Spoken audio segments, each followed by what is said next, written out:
In a small, quiet town surrounded by rolling hills and wide-open pastures, Jacob Thompson lived a peaceful life.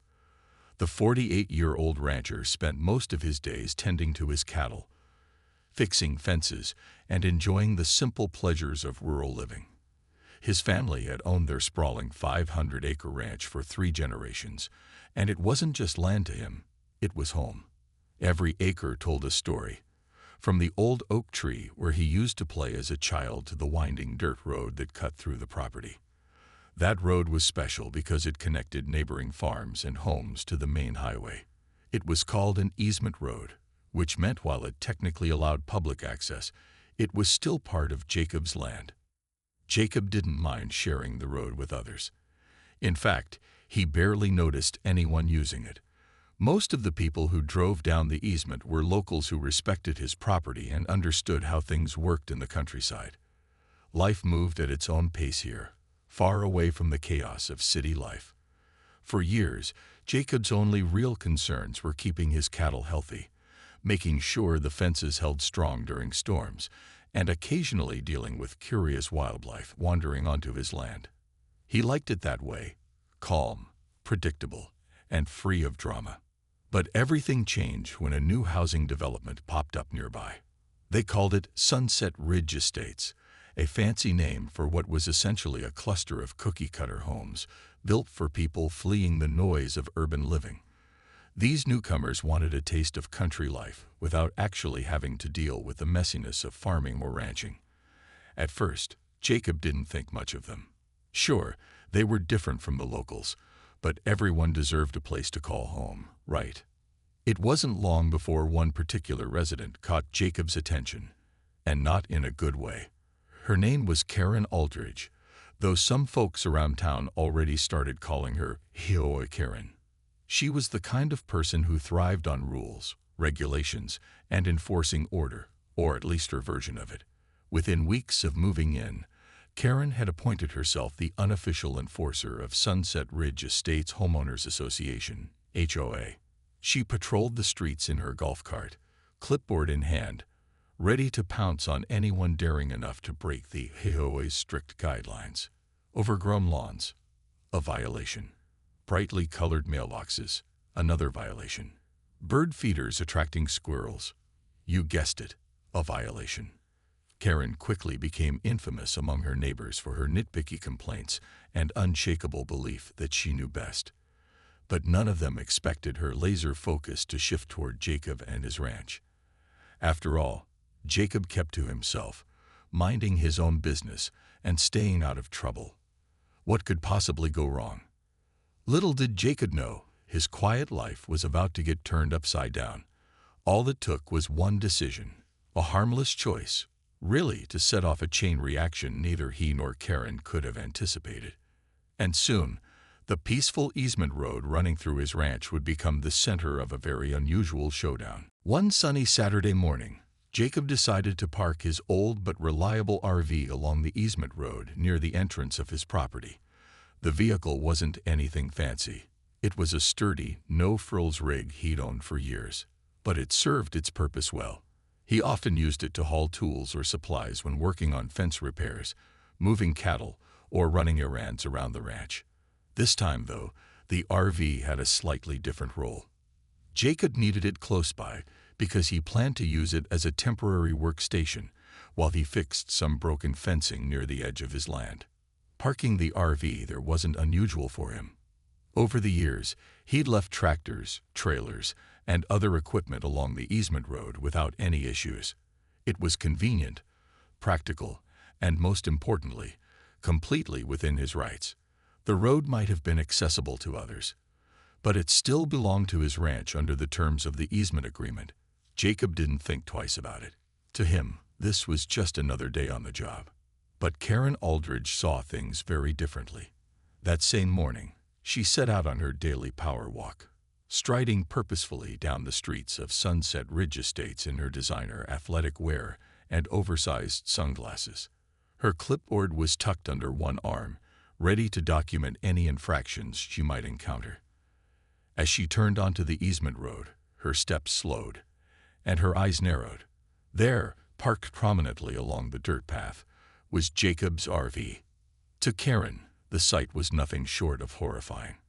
The large, boxy vehicle stood out like a sore thumb against the backdrop of open fields and blue skies. In her mind, it was an eyesore, a blatant disruption of the pristine countryside aesthetic that Sunset Ridge Estates promised its residents. How dare someone spoil her view with such an unsightly piece of machinery? And worse yet, how could anyone allow it to remain there unchecked? Karen's blood began to boil as she stared at the RV. She whipped out her phone and snapped several photos, muttering under her breath about rural decay and disrespect for community standards. Then, without even approaching Jacob to ask about it, she marched straight back to her house, her mind racing with plans to put an end to what she saw as a gross violation. Once inside, Karen called the HOA board members one by one, insisting they take immediate action. "This is unacceptable," she exclaimed during each conversation. That asterisk thing asterisk has no business being there. It's ruining our neighborhood." She described the RV in vivid detail, exaggerating its size and appearance to make her case sound more urgent. By the time she hung up, she felt confident that the HOA would side with her and demand the RV's removal. What Karen didn't realize, or perhaps refused to consider, was that Jacob wasn't breaking any rules. The easement road was part of his ranch, and he had every right to park his RV there if he chose to. But Karen wasn't the type to let facts get in the way of her convictions. To her, the situation was black and white. The RV didn't belong, and it needed to go. End of story. As the day wore on, Karen grew more determined to prove her point. She spent hours researching local ordinances and HOA guidelines, searching for anything she could use to justify her stance. Every article, every rulebook, and every online forum post reinforced her belief that she was right. The thought never crossed her mind that maybe, just maybe, she was overstepping. Meanwhile, Jacob remained blissfully unaware of the storm brewing in the background. He went about his work, focused on patching up the fence and preparing for the week ahead. If he noticed Karen walking by earlier, he didn't think much of it. Little did he know, his decision to park the RV along the easement road was about to become the center of a heated confrontation, one that would test not only his patience, but also Karen's understanding of boundaries, both legal and personal. The next morning, Karen Aldridge woke up with a mission. She had barely slept the night before, her mind racing with thoughts of Jacob's RV and how it was ruining the neighborhood. To her, this wasn't just about an old vehicle parked on a dirt road. It was a matter of principle. In her eyes, Jacob was challenging the very fabric of Sunset Ridge Estates' carefully curated image. And Karen, as self-appointed guardian of that image, couldn't let it slide. After slipping into her signature outfit, a crisp polo shirt, khaki capris, and pristine white sneakers, Karen grabbed her clipboard and sunglasses. Today wasn't just another power walk. It was a campaign. With determination etched across her face, she marched out of her house and made her way toward Jacob's ranch. Each step fueled her resolve. By the time she reached the easement road, she was ready to confront him head-on. Jacob, meanwhile, was already outside working. He had spent the early hours tending to his cattle and was now focused on repairing the fence near where he parked the RV. When he heard the crunch of gravel underfoot, he looked up to see Karen approaching. Her posture was rigid, her jaw set, and her clipboard clutched tightly in one hand like a weapon. Something about her demeanor told Jacob this wasn't going to be a friendly chat. "Good morning." Jacob greeted her cautiously, leaning against the hood of his truck. He wiped his hands on a rag, curious about what brought her to his property. Karen didn't bother with pleasantries. Without missing a beat, she launched into a lecture. "That thing you've got parked here, it's unacceptable," she declared, pointing at the RV as if it were some kind of crime scene evidence. "It's an eyesore, and it violates our community standards. You need to move it immediately." Jacob blinked, taken aback by her tone. He glanced at the RV, then back at Karen. "Ma'am, I'm not sure I understand," he said calmly. "This is my property. The easement road runs through my land, so I have every right to park here." Karen scoffed, waving off his explanation as if it were irrelevant. "Your property? That doesn't matter. This is our neighborhood now," she snapped, emphasizing the word our as though it carried legal weight. "You can't just do whatever you want. People live here, and they expect a certain level of beauty and order. That thing is ruining it." Jacob raised an eyebrow, but kept his cool. He'd dealt with difficult people before, and he knew better than to let emotions get the best of him. "I appreciate your concern," he replied evenly, "but I assure you I'm well within my rights. If you're unsure, feel free to check the county records. The easement agreement makes it clear that this road is part of my ranch." Karen bristled at his calm response. She hated being contradicted, especially when she believed she was in the right. "Don't patronize me," she shot back. "I know how these things work. If you don't remove that RV by tomorrow, I'll call a towing company myself. Don't think I won't." Her threat hung in the air, sharp and unmistakable. For a moment, neither of them spoke. Birds chirped in the distance, and a gentle breeze rustled the tall grass along the road. Finally, Jacob broke the silence. "Look, Mom," he said, his voice steady but firm, "you're welcome to look into it all you want. But I'm telling you now, if anyone tries to tow that RV without my permission, they'll be trespassing. And trust me, I'll involve the authorities." Karen stared at him, her lips pressed into a thin line. She hadn't expected him to push back so confidently.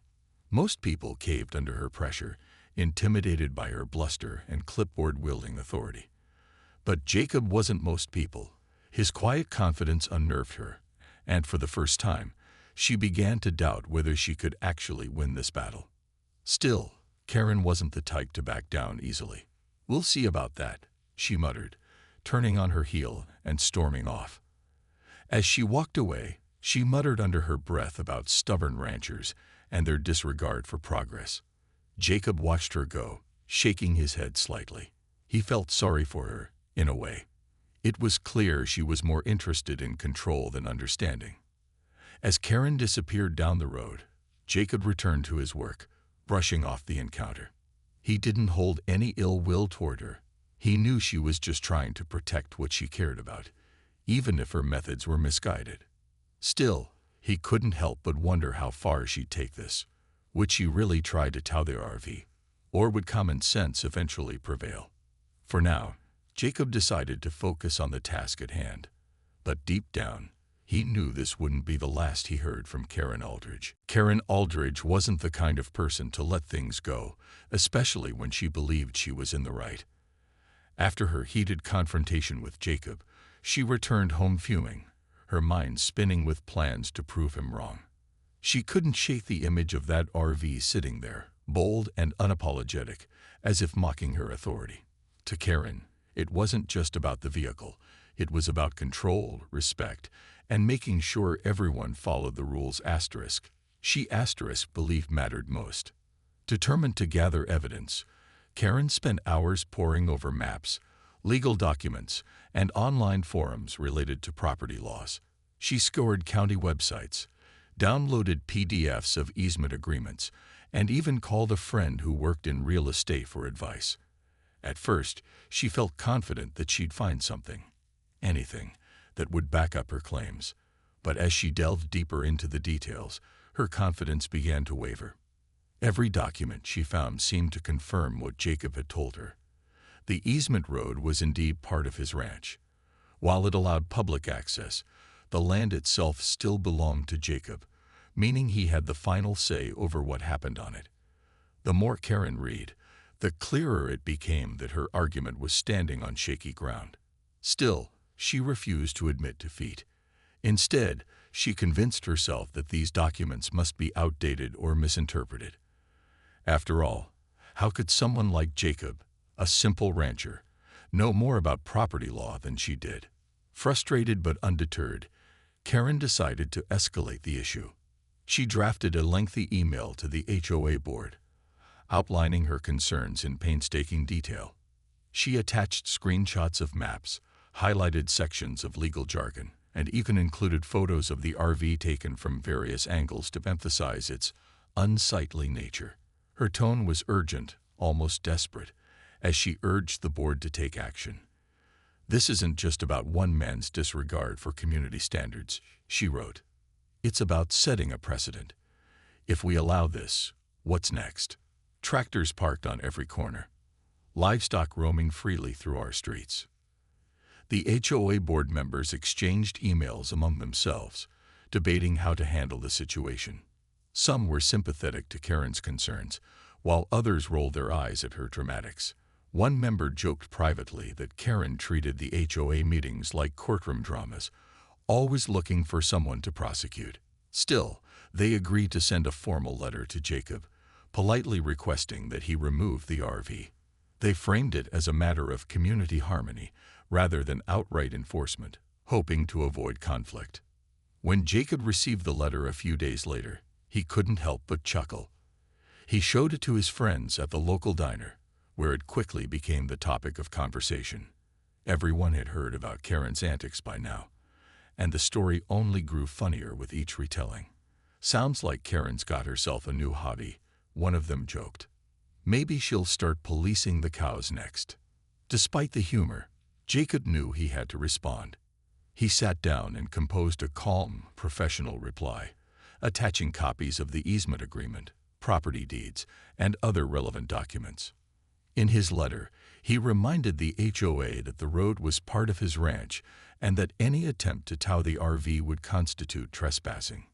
He ended on a polite note, expressing his hope that the matter could be resolved amicably. Word of the standoff spread quickly around town. Some neighbors admired Jacob's patience and willingness to stand up for himself, while others found Karen's behavior increasingly absurd. A few brave souls even approached her directly, gently suggesting that maybe she was taking things too far. But Karen, stubborn as ever, dismissed their concerns. She was convinced that Jacob was hiding something, and that if she pushed hard enough, she'd uncover the truth. As the days passed, Karen grew more determined and more isolated. Her obsession with the RV consumed her thoughts, leaving little room for anything else. Meanwhile, Jacob continued going about his life, unfazed by her antics. He knew the facts were on his side, and he trusted that common sense would eventually prevail. But Karen wasn't ready to give up. Not yet. And unbeknownst to Jacob, she was already plotting her next move. Karen Aldridge wasn't the kind of person to back down, no matter how many roadblocks she encountered. Even after reading Jacob's polite but firm response and seeing the stack of legal documents he attached, she refused to admit she might be wrong. In her mind, this was about more than just an RV or a dusty easement road. It was about proving that she was right, and that Jacob was somehow disrespecting the community. Her pride wouldn't let her walk away, even when the evidence clearly showed otherwise. Determined to take matters into her own hands, Karen hatched a secret plan. She called around to several towing companies, explaining her situation in vague terms. "There's an abandoned vehicle on private property," she told them, carefully avoiding specifics. "It's causing problems for the neighborhood, and we need it removed immediately." When one company asked if she had permission from the owner, Karen brushed off the question. "Of course," she lied. "Everything's been approved by the HOA."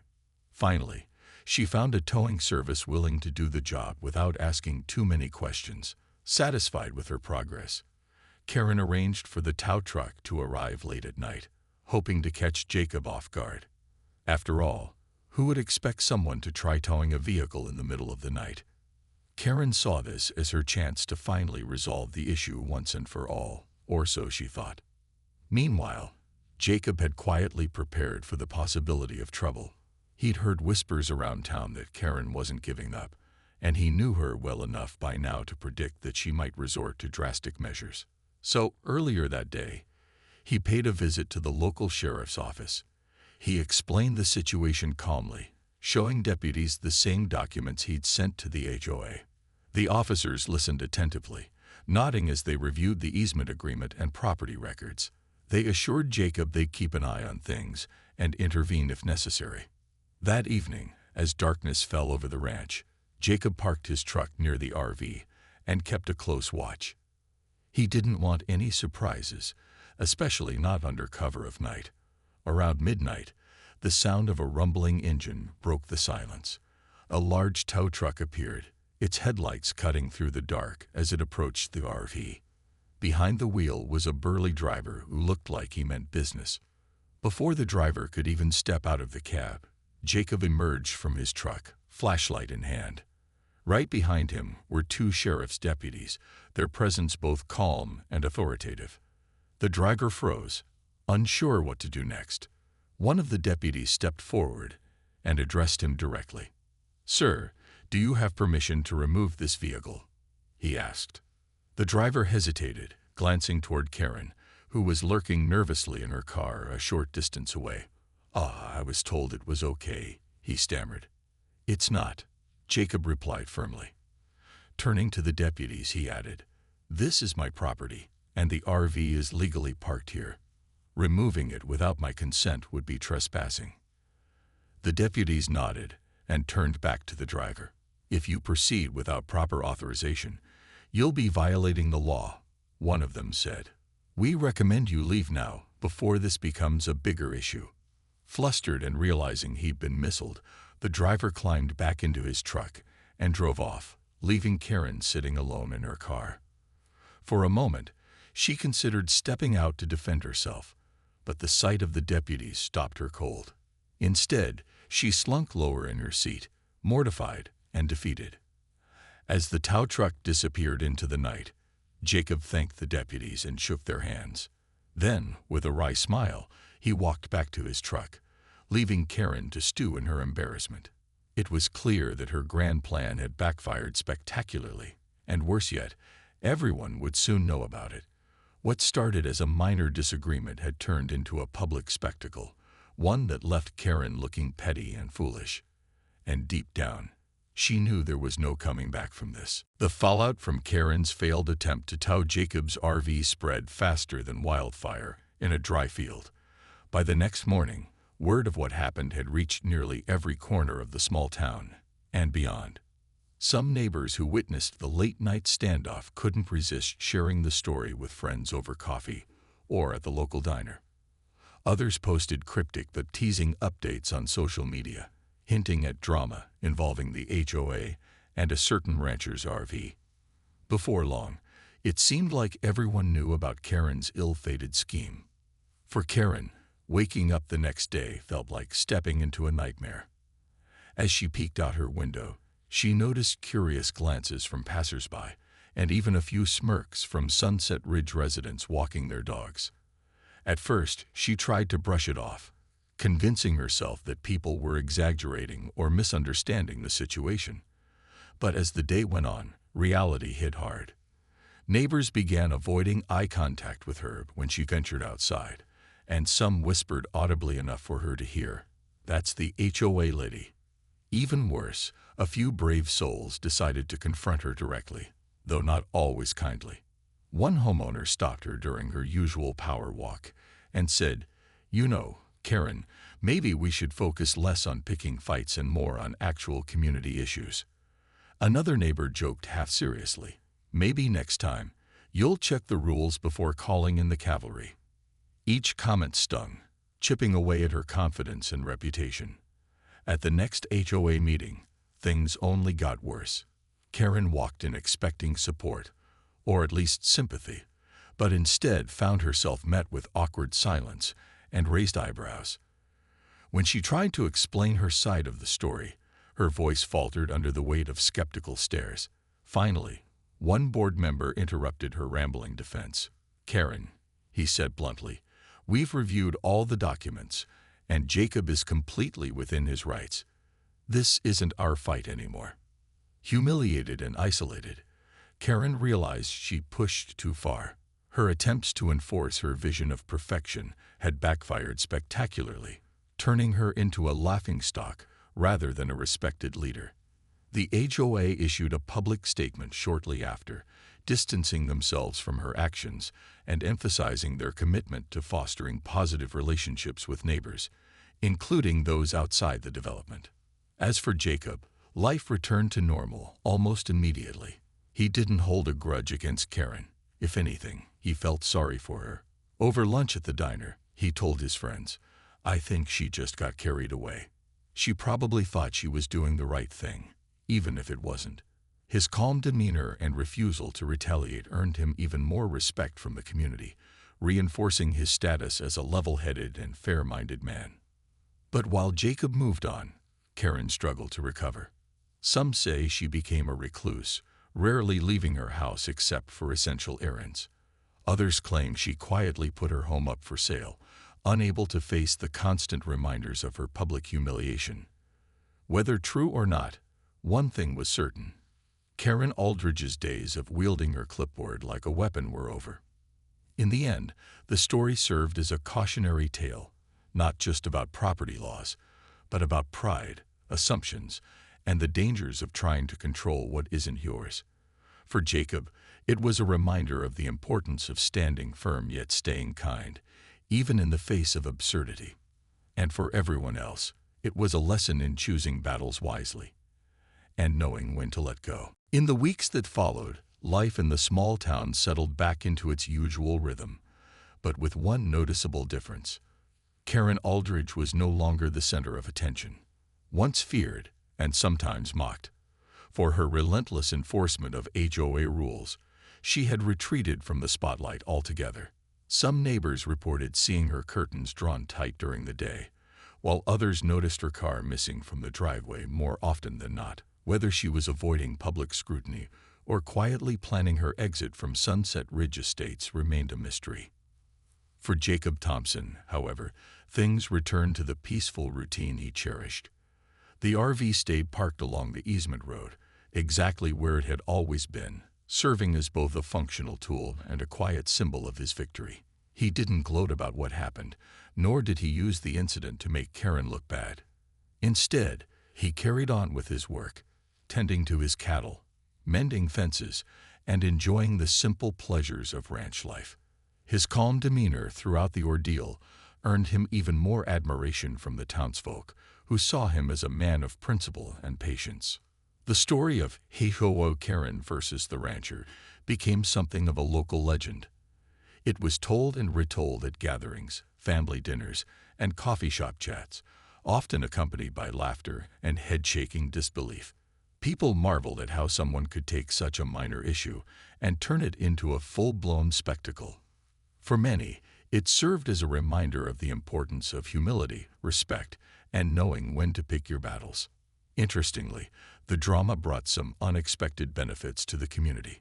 A few homeowners in Sunset Ridge Estates started questioning the strictness of their HOA guidelines, sparking conversations about whether certain rules were truly necessary or fair.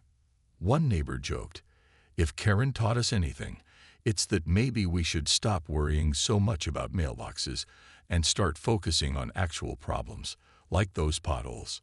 Slowly but surely, the atmosphere in the neighborhood began to shift, becoming less rigid and more neighborly. As for Karen, opinions about her varied depending on who you asked. Some felt sorry for her, believing she'd simply been misguided rather than malicious.